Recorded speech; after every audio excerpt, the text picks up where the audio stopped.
rentrée, elle aura bien lieu le 31 août pour les professeurs et le 1er septembre pour les élèves. Le ministre précise qu'il pourra y avoir des exceptions locales, évoquant notamment l'échelle d'une école, d'un établissement ou d'un territoire. Que se passera-t-il si un cas est détecté dans un établissement? Eh bien, tout d'abord, des tests seront immédiatement pratiqués.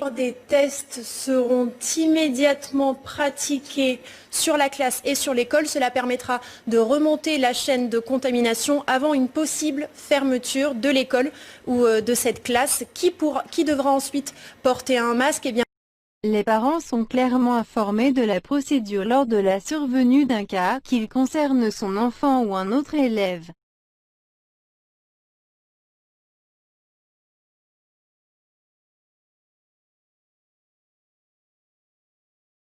Aucun acte médical ni aucun traitement ne peut être pratiqué sans le consentement libre et éclairé de la personne et ce consentement peut être retiré à tout moment. Article L 1111-4 Loi Kouchner 2002.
Le Covid chez l'enfant peut prendre toutes les formes. Deux vaccins nous paraissent importants. L'Académie de médecine l'a souligné d'ailleurs, c'est l'extension de la vaccination contre la grippe et la vaccination contre le rotavirus, qui est la première cause de gastroentérite des jeunes enfants, celle qui conduit à de très nombreuses consultations. Face à une rentrée qui approche, les pédiatres exhortent aussi les pouvoirs publics à mieux définir les situations dans lesquelles les plus jeunes doivent être dépistés. Et ce qui véhicule le virus de la grippe, ce sont les enfants. Et c'est les enfants qui donnent ça à leurs grands-parents, en pratique. Je suis très attentif, je fais attention à ce que font mes enfants. Et donc c'est dû au fait qu'il y a une charge virale, Laetitia, beaucoup plus importante chez les enfants. C'est-à-dire que quand on fait la PCR chez les enfants, quand on regarde le nombre de particules virales, chez les enfants, il y a beaucoup plus, 1000 fois plus peut-être, qu'il y en a chez les adultes. Et donc c'est eux qui sont les vecteurs. Donc c'est une des raisons pour lesquelles, dans de plus en plus grand nombre de pays, on fait la vaccination pour la grippe à toute la population. Ce qu'on fait en Angleterre ou ce qu'on fait aux États-Unis, on vaccine tout le monde, parce qu'on sait depuis une vingtaine d'années, parce qu'il y avait un travail qui avait été fait au Japon, que la vaccination des enfants, à l'époque les Japonais vaccinaient à l'entrée à l'école, la vaccination des enfants diminue le nombre de morts chez les sujets âgés, sans qu'eux-mêmes soient vaccinés. Donc le véhicule de la grippe, ce sont les enfants. Il y a peut-être un premier aspect par lequel j'aurais dû commencer, si je peux me permettre, c'est une étude dont vous m'avez parlé notamment avant de commencer cet entretien, qui mettait en avant la question du vaccin contre la grippe notamment, mais aussi contre la méningite, dans certains secteurs de l'Italie qui laissent transparaître des éléments troublants. Oui. Et je pense que c'est toujours intéressant d'essayer d'avoir des hypothèses sur tout. Donc l'hypothèse sur l'histoire, l'origine du virus, vous l'avez traité, mais l'hypothèse concernant la surmortalité dans le fait qu'une région du nord de l'Italie, qui est une région hautement avancée sur le plan, enfin très comparable, on va dire, à une ville comme Paris, et on compte les 2/3 des décès de toute l'Italie. Donc là, c'est vrai que ça doit alerter. Alors, est-ce que c'est la pollution? Est-ce que c'est parce qu'ils sont plus âgés dans cette région-là que dans d'autres régions? En fait, tout cela coexiste. Hein, quand je vous dis est-ce que il y a une surpollution, ils sont plus âgés. C'est la zone de Bergame, si je ne me trompe pas. C'est la zone de Bergame. Est-ce que c'est parce que ils ont des origines ethniques particulières, étrusques, avec des facteurs de coagulation des haplotypes différents, ça existe aussi. Est-ce que il y a un lien lorsqu'on a, en fait, ce qui m'a mis la puce à l'oreille, c'est quand on a parlé du lorage cytokinique. Lorage cytokinique, c'est un bien grand mot pour dire qu'en fait, il y a le système immunitaire part en explosion, exactement, et on arrive à un orage cytokinique, typiquement quand on fait une interférence virale. C'est quoi une interférence virale? C'est que il y a des virus ou des bouts de virus qui vont se rencontrer au sein d'un même organisme.